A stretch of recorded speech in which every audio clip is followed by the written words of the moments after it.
네, 안녕하세요. 돈시티 신동성입니다. 오늘의 주제는 무엇일까요? 오늘의 주제는 서울 빌딩에 1층에 어떤 업종들이 많을까, 어떤 업종들이 많이 분포가 되어 있을까가 질문이거든요. 업종이라고 하면은 어떤 업종들이 있나요, 보통? 제 1층은 좀 무궁무진하지 않아요? 맞습니다. 무궁무진합니다. 네, 그러면은 사례를 보면서 한 번씩 분석을 해보시겠습니다. 최근에 이제 거래된 것들 또는 뭐 과거에 거래된 것들 한번 섞어서 랜덤으로 한번 넣어놔 봤습니다. 이 다가구 주택 같은 경우 1층이 사실은 뭐 없죠. 지하층하고 바로 1층인데 반층 올라간 건데, 주택인 경우는 사실 주택입니다. 뭐 청담동에 뭐 이제 과거에 거래가 된 사례인데요. 네, 본 건물들 같은 경우도 1층이 제 생각에 왠지 1층은 평수에 따라 많이 갈릴 것 같아요. 맞습니다.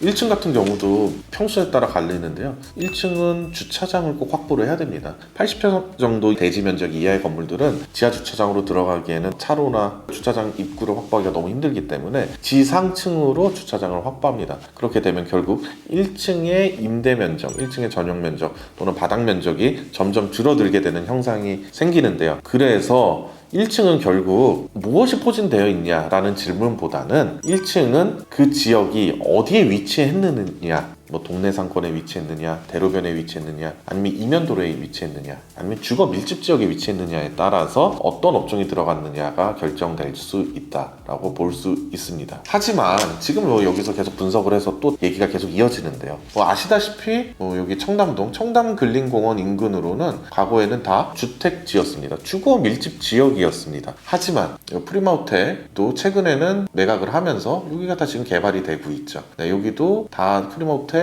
남탕이 여탕으로 가고 여탕이 남탕 위로 올라가는 그런 형상이 되면서 점점 근생들이 위로 밀고 들어오고 있습니다. 유영준 스튜디오, 헤스티아, 빌사남이 표시가 안 됐네요. 여기 빌사남 부동산도 여기 위치해 있습니다. 그리고 나머지 아직까지는 아시다시피 주거 밀집 지역이다. 하지만 여기 가서 보시면 의외로 사무실들이 많이 포진되어 있어요. 그래서 1층이 중요하기보다는 지역 분위기가 어떻게 변하고 있느냐, 주거 지역이 오피스나 근생지역으로 변하고 있느냐가 중요합니다. 뭐 위 예를 들면은 주거 지역이 강남 같은 경우는 점점 사무실 지역으로, 업무 시설은 500제곱미터 이상이기 때문에 근린생활시설 내에 있는 사무소가 대부분이 위치해 있다 라는 얘기를 드리고 싶습니다. 그래서 1층도 사무실이 들어간 경우가 많아요. 전체 사옥을 쓰고 있기 때문에.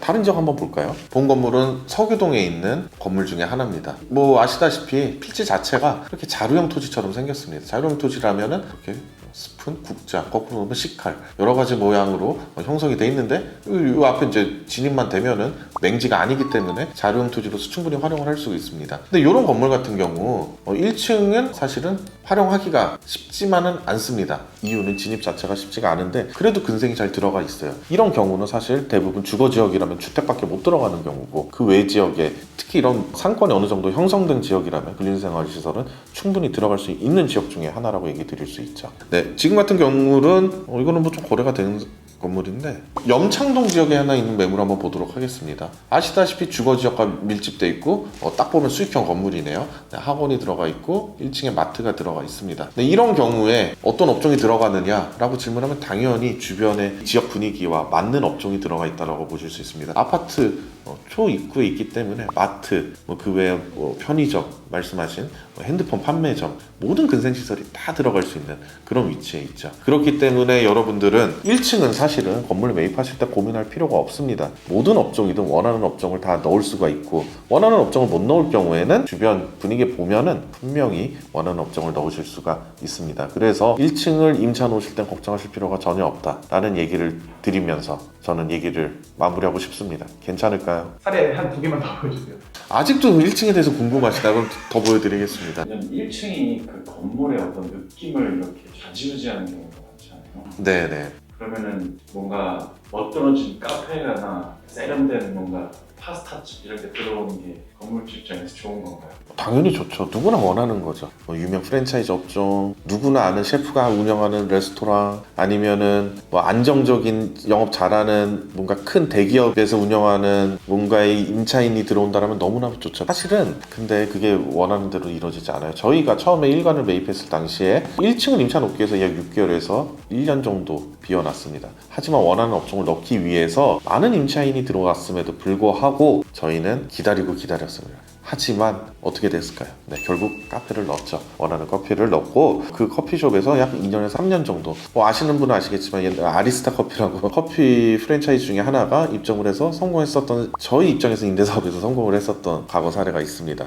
벌써 10년이 넘었는데요. 그렇게 함으로 인해서 원하는 업종도 충분히 기다리면 넣을 수 있다. 단점은 원하는 임대 수익은 넣을 수 없습니다. 왜냐하면 내가 원하는 업종을 넣기 위해서 그 사람한테 또는 임차인과 협상을 충분히 해야 하기 때문이죠. 하지만 원하는 업종을 충분히 넣을 수 있다라는 얘기는 드리고 싶습니다. 기다리시면 가능합니다. 다음은 뭐 세진 빌딩이라는 건물인데요. 뭐 지금 같은 경우에는 실질적으로 위에는 주택, 아래는 상가가 들어가 있습니다. 양평역, 양평동에 위치한 건물인데요. 여기 뭐 업종은 제가 봤을 때는 편의점도 넣을 수 있습니다. 충분히. 하지만 선호하시는 업종은 아닌 것 같습니다. 그래서 뭐 이런 건물 같은 경우도 임대인 분께서 특별히 욕심이 없다라고 하면은 어느 업종이든 그냥 가리지 않고 받는 그런 경우도 있습니다. 오히려 내가 건물주도 아닌데 마치 내가 원하는 업종을 넣고 싶은 그런 건물들도 여러분들은 보실 수가 있겠죠. 하나 더 볼까요? 뭐 딱 봐도 역삼역에 위치한 앞에 도로도 넓고 딱 봐도 뭐 모든 업종이든 다 넣을 수 있는 공차 편의점 들어가 있는 상태네요. 이렇게 3개 업종을 나눈 경우도 뭐 좀 이유가 있을 텐데요. 사실 여기는 임대료 단가가 높습니다. 그래서